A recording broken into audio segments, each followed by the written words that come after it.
that this birther nonsense is being revived as a smokescreen, because the last thing Barack Obama wants any of you thinking about as we head into the 2012 campaign season, because he's starting his fundraising right now, and he doesn't want the people who might sign checks to be thinking about the economy or the wars or the Gulf oil spill or any of these other failures of his administration. He's going to go out there and say, oh, I need your money to fight against this birth certificate nonsense, because they're fighting dirty and they're trying to smear my mother, and that's all it is.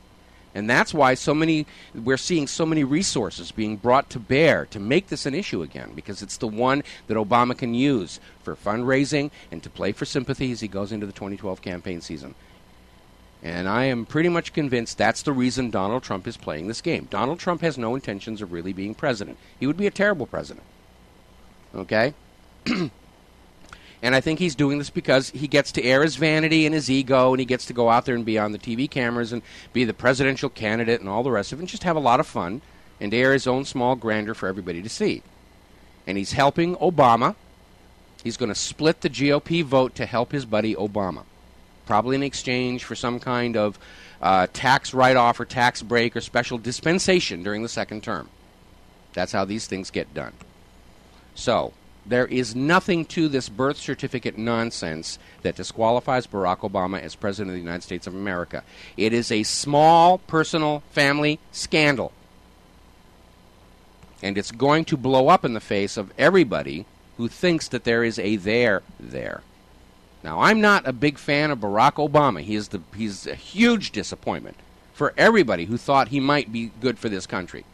He's an absolute disaster. He's worse than his predecessor. We have accelerated along the path to a fascist dictatorship underneath his regime. There are a lot of reasons to want Barack Obama out of office. This is not one of them. The economy? Yeah. The handling of the Gulf? Yeah. The handling of Fukushima? Yeah. The handling of the wars? Yeah. All of those are reasons for him to be out of office. This birth certificate nonsense is a distraction. Do not fall for it. We'll be right back. Because you can handle the truth. Help, I've fallen and I can't get up. If you have an elderly loved one, please listen. Whether it's fire danger, a serious fall, or other type of home emergency, Life Alert is there for you. The company with the slogan, Help, I've Fallen and I Can't Get Up, protects 60,000 members. The first time I fell in that bedroom and I couldn't reach the phone. When you have a heart attack like I did and there's no one there, Life Alert was there for me. Having a secure feeling through Life Alert is ideal. My independence is possible because of it. Listen to former U.S. Surgeon General Dr. C. Everett Koop. Thanks to Life Alert, you can live alone without ever being alone. That's why I wear one. With Life Alert protection, elderly people can often postpone going to a nursing home for several years. For a free brochure about Life Alert service, call now 1-800-410-0739. 1-800-410-0739. Call Life Alert now for your free brochure. 1-800-410-0739.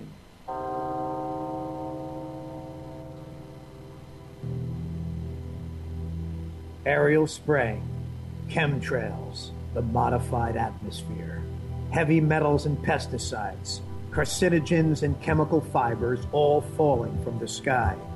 You have a choice to keep your body clean. Detoxify with microplant powder from hempusa.org or call 908-691-2608. It's odorless and tasteless and used in any liquid or food. Protect your family now with microplant powder.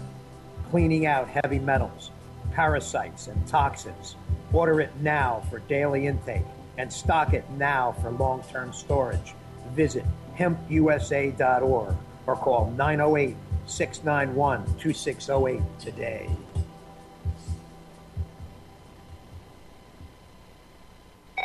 Don't answer it.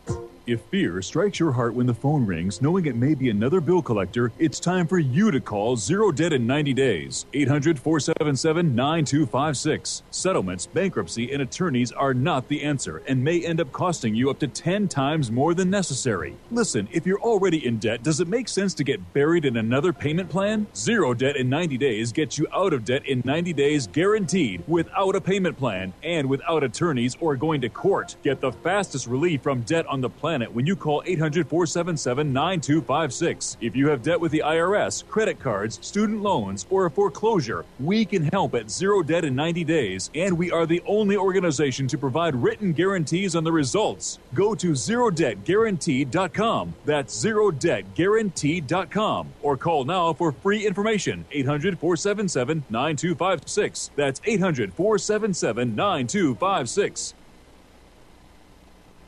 We will not go down in the night without a fight.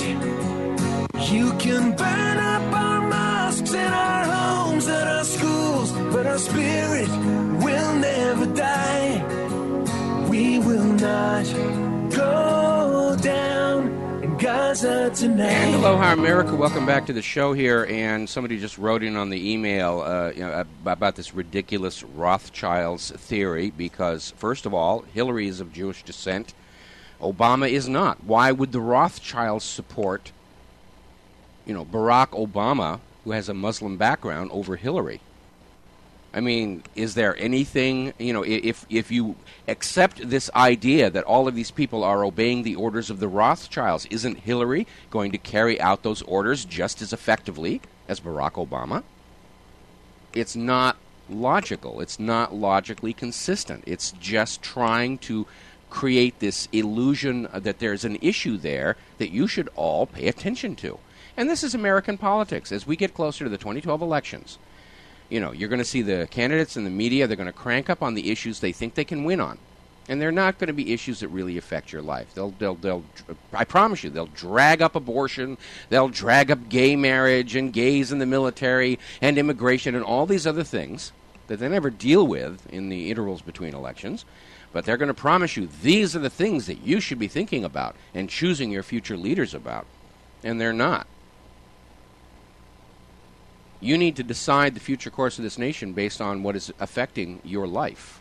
The economy, the wars, and the very obvious obeisance by our present government to a foreign power. Now, we may see the federal government shut down tomorrow over this budget impasse. Great. Let it shut down. Change the locks while they're out of Washington, D.C. Don't let them back in. Belgium's been without a federal government for almost a year, and they're having a great time of it. Alrighty. Now, wrapping up here on this situation with Barack Obama, as I mentioned earlier in the show, Barack Obama is smart enough to understand that he is not going to enjoy the grassroots popular support that he did as a reactionary candidate to the abuses of the Bush regime.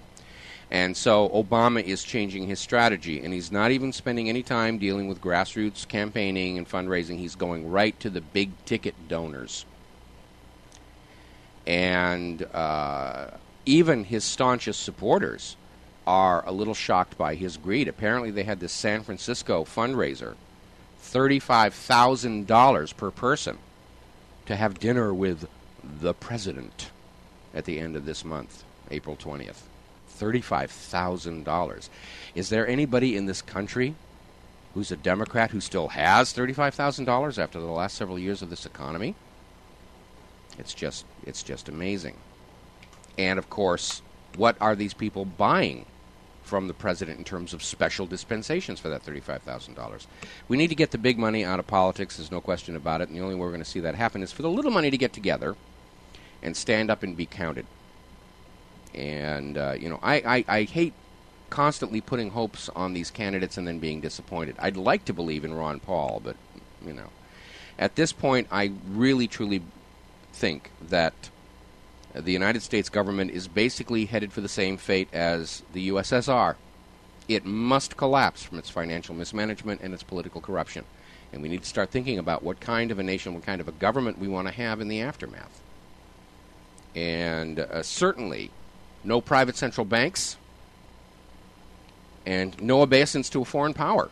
There were efforts to try and prevent that in the original United States. The original 13th Amendment, the Titles and Nobility Act, you were not allowed to do favors for foreign governments. You'd lose your position in Congress. And why we did not stick with that very, very wise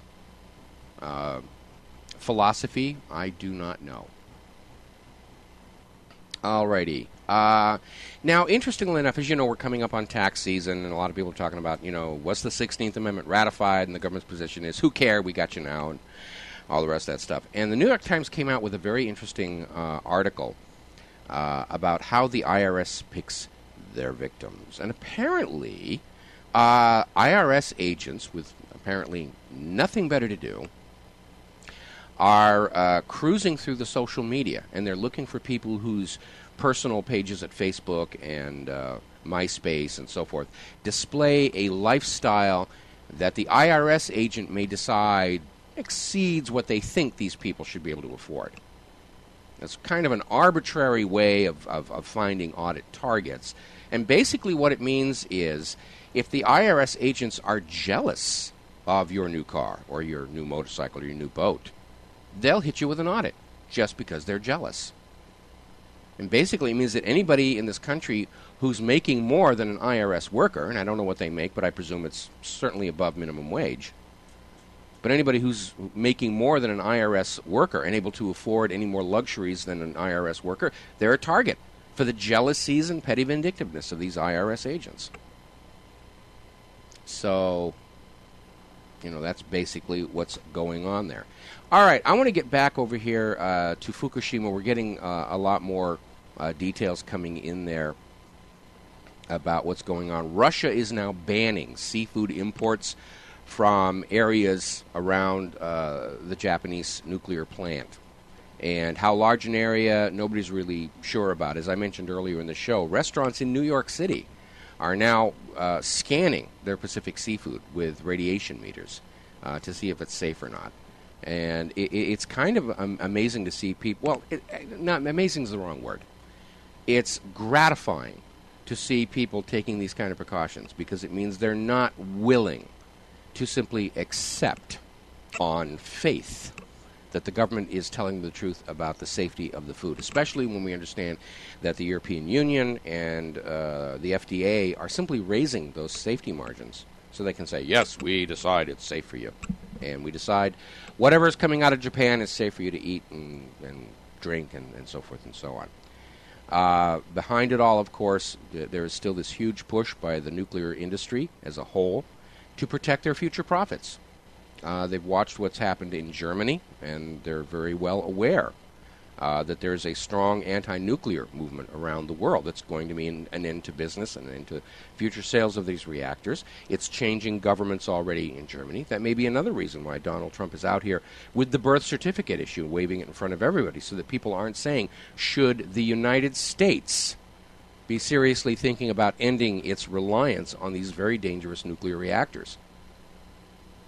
Because every time there's one of these accidents, and we've had 5 in the United States, the worst one, of course, is 3 Mile Island. But every time we have another one of these accidents, the nuclear industry says, oh, no, we're really safe. We can make it safer. We can make it work. Well, you know what they say in California, 3 strikes and you're out. And the nuclear industry has had their 3 strikes. Chernobyl, 3 Mile Island, and now Fukushima. If they could really make these things safe, they would have by now. They haven't, therefore they cannot. And it's a classic case of, just for a moment, think about something. The Fukushima disaster has driven people from their homes 20 kilometers around the reactor. They've lost their homes. The homes are gone forever. The cleanup costs are just completely astronomical. Nobody's even keeping track. They're just pouring money onto this thing as fast as they can to try and contain this situation. Looking at major loss of manufacturing capacity all across Japan because of this meltdown, major loss of revenues just from the parts they were manufacturing. We're looking at Toyota plants in North America are having to shut down because the supply of parts from Japan has dried up during this crisis. So you look at all that economic. Now we're talking about maybe losing the entire Pacific Ocean as a source of commercial fishing and seafood. So you tell me how much money was saved by not putting those generators up on top of a hill and not building up the seawall, especially when you had reports saying that these nuclear power stations were not able to survive the quake and tsunami that everybody knew was going to show up sooner or later. How is that cost effective to cut corners like that to please a stockholder